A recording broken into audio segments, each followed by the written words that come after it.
पतित पावन के दरबार में कौन किसको रोकेगा? उस समय भी लोग रोके जाते थे, आज भी रोके जा रहे हैं, कहीं कहीं रोके जा रहे हैं। अभी राष्ट्रपति एक मंदिर में जाना चाहते थे, उन्होंने पूछा क्या मंदिर सबके लिए खुला है? पुजारियों ने कहा नहीं, मंदिर सबके लिए खुला नहीं है। मुझे खुशी है राष्ट्रपति ने उस मंदिर में प्रवेश नहीं किया। इस मंदिर के द्वार सबके लिए खुले नहीं।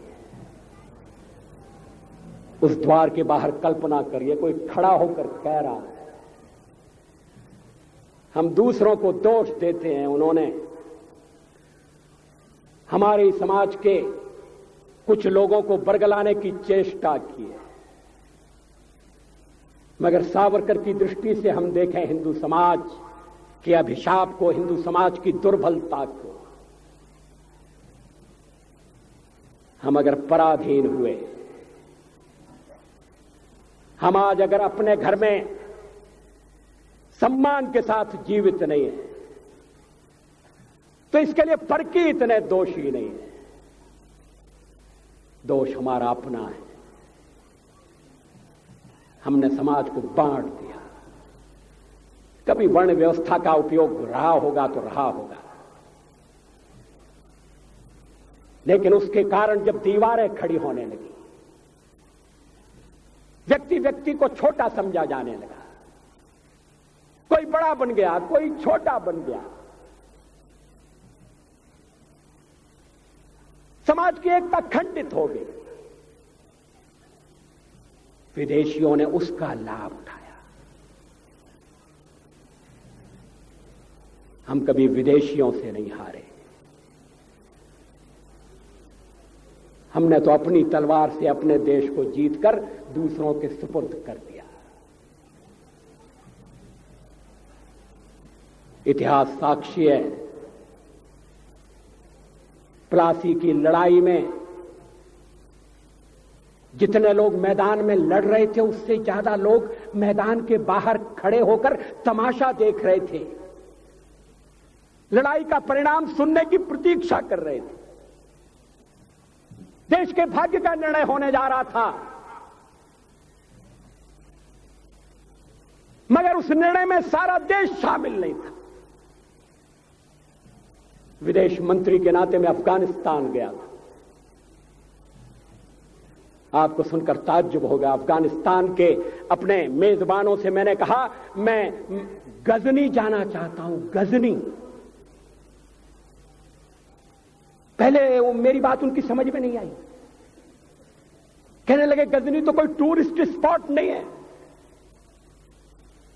गजनी में कोई 5 स्टार होटल नहीं है, गजनी में आप जाकर क्या करेंगे, गजनी में आप जाकर क्या देखेंगे। मैं उन्हें पूरी बात नहीं बता सकता था।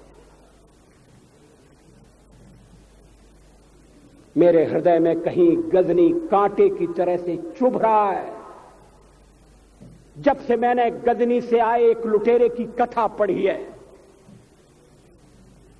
और किशोरावस्था में पढ़ी है, मैं देखना चाहता था वो गजनी कैसा है।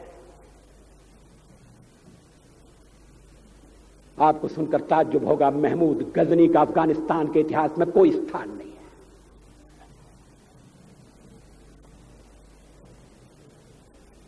गजनी छोटी सी जगह है, छोटा सा गांव है। कल्पना करिए, सैकड़ों साल पहले वहां धूल उड़ती थी, झोंपड़ियां थी, मगर एक लुटेरा लुटेरों को इकट्ठा करता हुआ सोने की चिड़िया को लूटने के लिए चला आया। आपस की फूट से जो राजा है वो लड़ेगा, जो क्षत्रिय है वो लड़ेगा। हमने समाज के बहुत बड़े वर्ग को लड़ने के अधिकार से वंचित कर दिया। हमने उन्हें हथियार नहीं उठाने दिए। मार्शल नॉन मार्शल के आधार पर हमने समाज को बांट दिया। वो लुटेरा सोमनाथ के मंदिर तक चला गया, पुजारी देखते रहे, मंदिर की पूजा भक्तों को करना पड़ती है। मंदिर तो एक प्रेरणा का केंद्र है। मैं देशपांडे जी की तरह से नास्तिक नहीं हूं, मगर उनकी नास्तिकता में भी जो आस्तिकता है, मैं उसका आदर करता हूं, उसका सम्मान करता हूं। वो जिस आत्मविश्वास से नास्तिक होने की बात कहते हैं,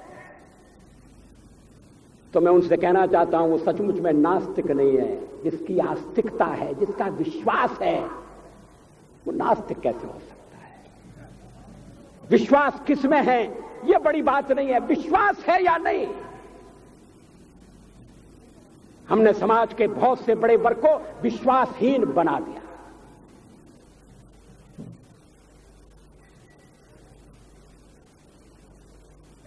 लोगों ने हथियार नहीं उठाए,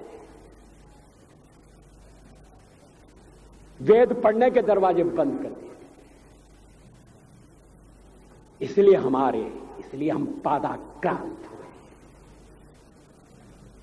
अफगानिस्तान में मैंने एक बात और देखी। मुझे जिस होटल में ठहराया गया उसका नाम था कनिष्क। अफगानिस्तान एक मुस्लिम देश है।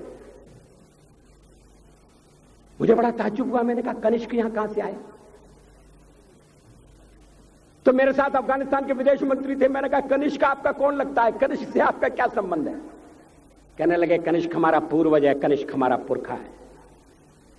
He was one of our forefathers। मैंने कहा तब तो हमारे आपके पुरखे एक हैं। अफगानिस्तान के लोगों ने उपासना पद्धति बदली है, संस्कृति नहीं बदली। आज के भारत के परिवेश में यह सुनने के बाद थोड़ा विचित्र लगता है। हमारे यहां तो धर्मांतरण के साथ राष्ट्रांतरण होता है, ऐसा दृश्य दिखाई देता है। पड़ोसी देशों में ऐसा नहीं हुआ। अभी राम जन्मभूमि का मामला चल रहा है। एक विदेशी आए, कहने लगे राम जन्मभूमि का क्या झगड़ा है? हमने कहा इस पर विवाद हो रहा है कि श्री राम कहां पैदा हुए थे, और जहां पैदा हुए थे वो स्थान उनके मंदिर के लिए प्रयुक्त किया जाए या न किया जाए। वो इंडोनेशिया से आए थे, वो मुसलमान है। कहने लगे हम तो समझते थे कि राम के लिए सारे भारत में आदर होगा, सम्मान होगा। हमने कहा ये आपने कैसे समझा? कहने लगे आप तो इंडोनेशिया आ चुके हैं।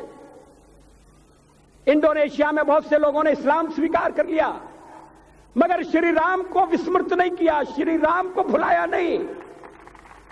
इंडोनेशिया के बाली द्वीप में 1 महीने रामायण की लीला होती है। मैं उस समारोह में जा चुका हूं। उस समय भी विदेश मंत्री मेरे पास बैठे थे। मैंने कहा ये रामायण ये क्या हो रहा है? मैंने कहा एक्सीलेंसी ये मंच पर क्या हो रहा है?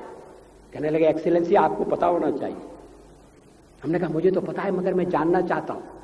कहने लगे ये रामायण है, ये राम है, ये लक्ष्मण है, ये सीता है। हमने कहा इनसे आपका क्या संबंध है? आप तो मुसलमान हैं। कहने लगे हमारा संबंध बहुत पुराना है। हमारा तब का संबंध है जब हम मुसलमान नहीं हुए थे।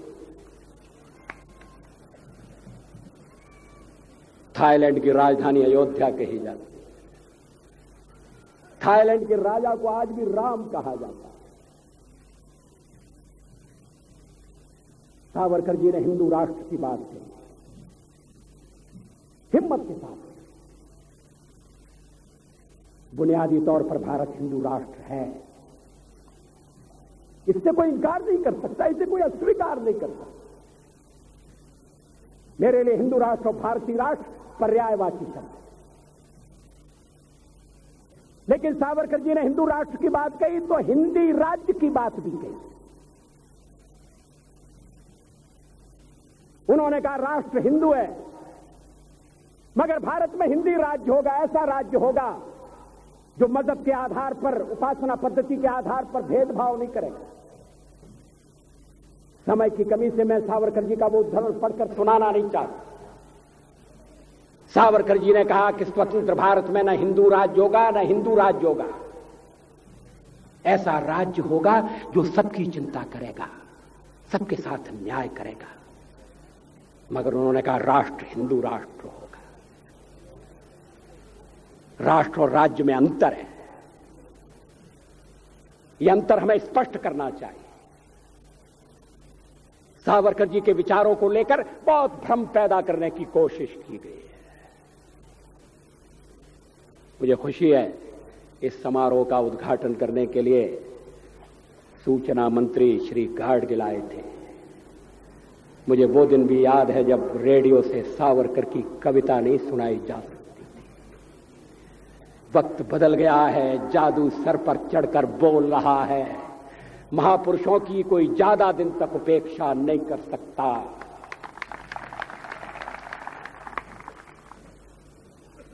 राजकारण की वजह से सावरकर की उपेक्षा हुई। सावरकर का हमने सही मूल्यांकन नहीं किया।